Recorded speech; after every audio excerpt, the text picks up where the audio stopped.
of callous human rights violations carried out by the Israeli governments over the past 73 years. This is not merely a climax of the violence perpetrated by the Israeli state, but rather a clear example of the conditions of oppression that are essential to Zionism itself. But this oppression does not take place in a vacuum. The terror that is executed against the Palestinians is bolstered by £361 million worth of arms from the UK and funded by $3.8 billion of US taxpayer money. American President Joe Biden is quoted to have said in both 1986 and in 2016, quote, "Were there not an Israel, the United States of America would have to invent an Israel to protect her interests in the region," unquote.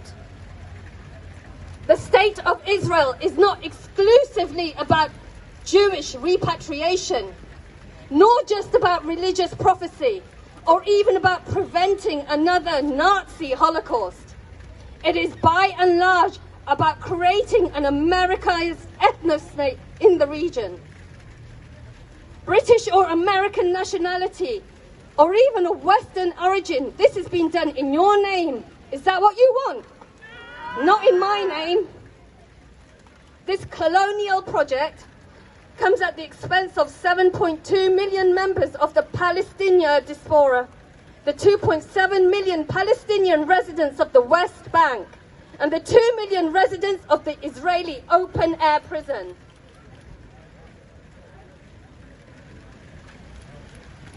Known as Gaza.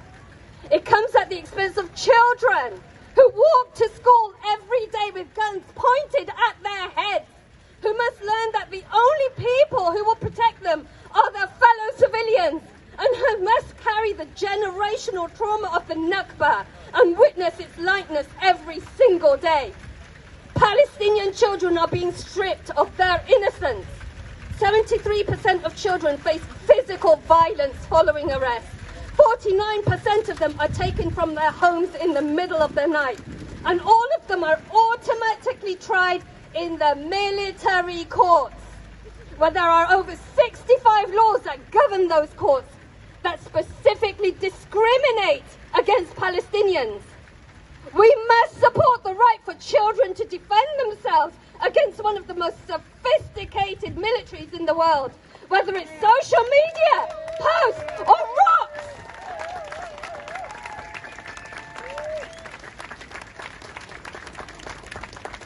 It comes at the expense of cancer patients who cannot leave Gaza for treatment, residents who experience the use of white phosphorus, frequent blackouts which lead to rotting food, malfunctioning hospital machines, a lack of sanitation, and a lack of clean water. Gaza was predicted by the UN to be unlivable by 2020. It comes at the expense of the residents at the West Bank and occupied Jerusalem who have to live face to face with the aggressive settlers and military who harass them daily just for existing. Well done.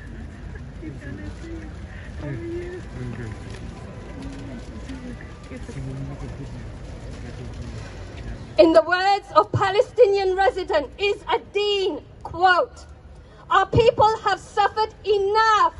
73 years living under the oppression, humiliation and violence of Israel.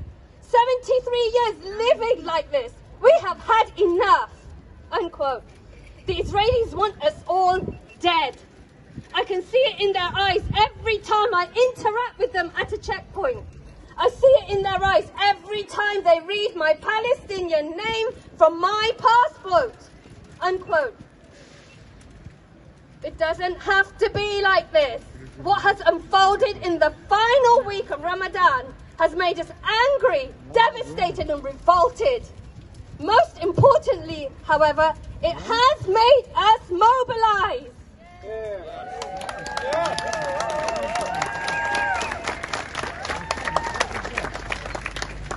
We must learn from what has happened and how each of us has a connection to it or a stake in changing it.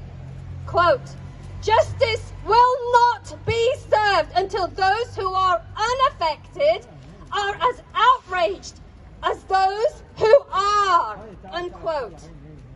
United as workers, humanitarians, women, men, Christian, Jewish, Muslim, black, minority and ethnic, we are stronger in numbers and in passion. Palestinians have something to fight for, and thus we have something to fight for. The Israeli state has nothing but its genocidal, suicidal desire to drive out all Palestinians in the hopes of maintaining their favour with the evangelical movement and the American regime. We must make it clear to all that we will not tolerate the execution of apartheid in our name, not